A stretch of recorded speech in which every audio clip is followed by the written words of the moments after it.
Okay, picture this. You're sitting in a window seat, descending rapidly.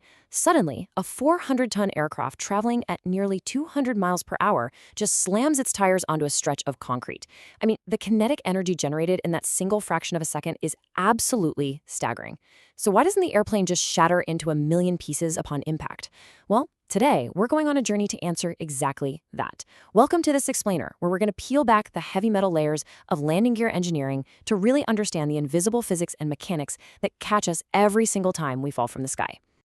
Here's the roadmap for our explainer today. First, we'll look at landing gear configurations. Second, alignment and retraction. Third, we'll dive into shock absorber science. And finally, number 4, maintenance safety. Let's just jump right in. Section 1, landing gear configurations. Let's start with the macro view. The reality is, landing gear isn't just a standard set of wheels bolted to the bottom of a fuselage. It's actually highly specialized, and it's dictated entirely by the aircraft's specific mission. Take a classic tailwheel configuration, for example, often called conventional gear because basically all the early aircraft used it. Because the main wheels sit forward of the center of gravity, you need that third support assembly all the way at the rear tail. Now, contrast that with tandem landing gear. This is designed for highly specialized aircraft like sailplanes with super flexible wings or massive military bombers like the B-52. Here, the main gear and tail gear are aligned directly down the center of the fuselage, which completely changes how the aircraft balances on the ground. But when you scale things up massively for modern heavy transport aircraft, two wheels just aren't going to cut it.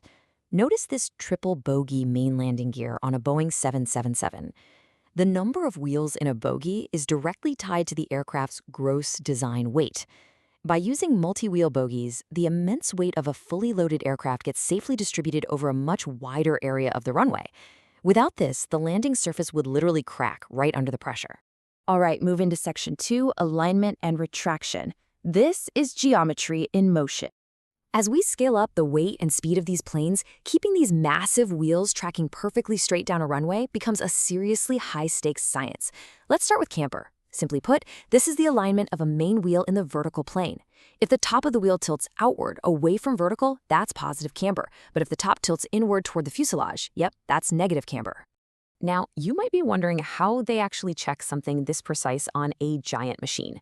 Well, mechanics physically measure camber right on the aircraft itself. They use a highly precision bubble protractor holding it directly against the wheel assembly or strut to make sure the wheel sits at the exact angle specified by the manufacturer.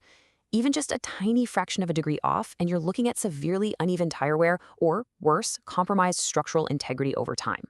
So the crucial point here isn't just how the wheel tilts vertically, but how it tracks forward. And that brings us to toe in and toe out. This refers to the alignment where the longitudinal paths of the wheels either cross ahead of the aircraft, that's toe in, or diverge away from each other, which is toe out. Getting this right is absolutely critical for directional stability when you're hurtling down a runway at 150 miles per hour. When viewed from the top down, the concept makes a lot of sense. With toe in, the paths cross ahead of the nose. With toe out, they diverge. Listen, if these wheels are misaligned outside of the specified tolerances, they will literally drag sideways across the pavement. This doesn't just chew up the tires incredibly fast, it can actually violently pull an aircraft right off the runway centerline during landing. Definitely not what you want. Section 3, the science of shock absorbers. Let's zoom in to the micromechanics. Okay, so we are now transitioning to the true eureka moment of this entire explainer, the hidden fluid dynamics that actually absorb the violent impact of a touchdown. What we have here is an air oil or oleo shock strut. It's built with two telescoping cylinders. The upper cylinder is bolted to the aircraft, and the lower cylinder, the piston, slides right up into it. Inside, the whole thing is divided into two chambers. You've got hydraulic fluid that always sits at the bottom and compressed air or nitrogen sitting at the top. And they are separated by an orifice plate with a very, very specific hole drilled in it. The real magic happens in two distinct phases. Step 1 is the compression stroke.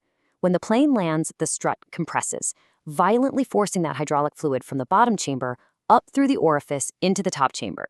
The extreme friction of squeezing that fluid through a tiny hole actually converts the massive kinetic energy of the landing into heat energy. It basically eats the energy instead of bouncing it back. Then, step 2 is the extension stroke. As the aircraft weight settles, a recoil valve actively restricts the fluid from flowing back down too quickly. This slows the whole motion down and prevents the plane from bouncing back into the sky like some giant, terrifying pogo stick. But the absolute genius here lies in the tapered metering pin. As the strut compresses during a landing, this pin actually slides up through that orifice hole. And because it's tapered, the further it goes up, the less space there is for the fluid to pass through. What this means is that the rate of fluid flow is automatically controlled. The harder the landing impact, the faster the strut compresses, the faster that hole is restricted, and the more resistance the strut provides. It's just a brilliantly elegant, totally self-adjusting system. But hang on. With all this violent telescoping up and down, how in the world do the wheels stay facing exactly forward? Well, the answer is torque links. Notice these heavy-duty hinges on the front of the strut. One end attaches to the fixed upper cylinder and the other to the sliding lower piston. They allow the strut to compress and extend totally freely, but they absolutely prevent the lower cylinder from twisting or rotating out of alignment during that violent compression. They're the unsung heroes of a straight landing. Finally, Section 4, Servicing and Maintenance Safety. Time to look at the human element. Look, all of this brilliant engineering requires humans to actually maintain it, and we really need to shift to a cautionary tone for a second here, because the reality for the mechanics servicing these components is extraordinarily high stakes. Think about it. A shock strut is essentially a massively loaded spring holding back extreme internal pneumatic pressure.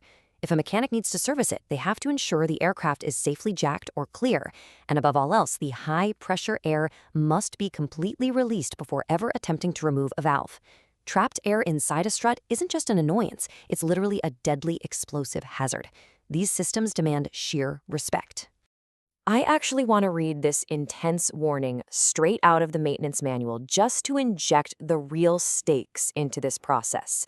It says, always be positioned to the side of the trajectory of any valve core in case it releases. Propelled by strut air pressure, serious injury could result. Guys, they're not exaggerating here. A valve core blown out by hundreds of psi of strut pressure is effectively a bullet. Because of that, there is a very exact, careful, step-by-step dance a mechanic has to do to depressurize a strut before opening it up. First, they remove the cap. Then, staying totally out of the trajectory line, they carefully depress the valve core to release the trapped air. After that, using a specialized tool, they loosen the swivel nut to allow all the main air to escape until the strut is fully, completely compressed. Only then, and I mean only then, is it actually safe to unscrew the valve body from the strut itself. Now, the final critical step after refilling the strut with fluid is bleeding it. If even tiny air bubbles get trapped in the hydraulic fluid in the lower chamber, it totally compromises that beautifully controlled shock absorption we talked about earlier. So mechanics will attach a bleed hose, submerge the end in a bucket of clean hydraulic fluid, and use what's called an exerciser jack to physically pump the entire massive landing gear up and down through its full range of motion. This literally forces every single air bubble completely out of the system. As you can see, it's an incredibly meticulous process for a massively powerful piece of engineering. So I'm going to leave you with this provocative thought to chew on. Next time you're on a flight and you hear that heavy, reassuring thud upon landing, ask yourself, are you just trusting the pilot? Or are you truly trusting the invisible physics of fluid and air and those meticulous mechanics who caught your 400-ton fall? Thanks so much for joining me on this explainer. Keep your curiosity flying high, and I'll catch you next time.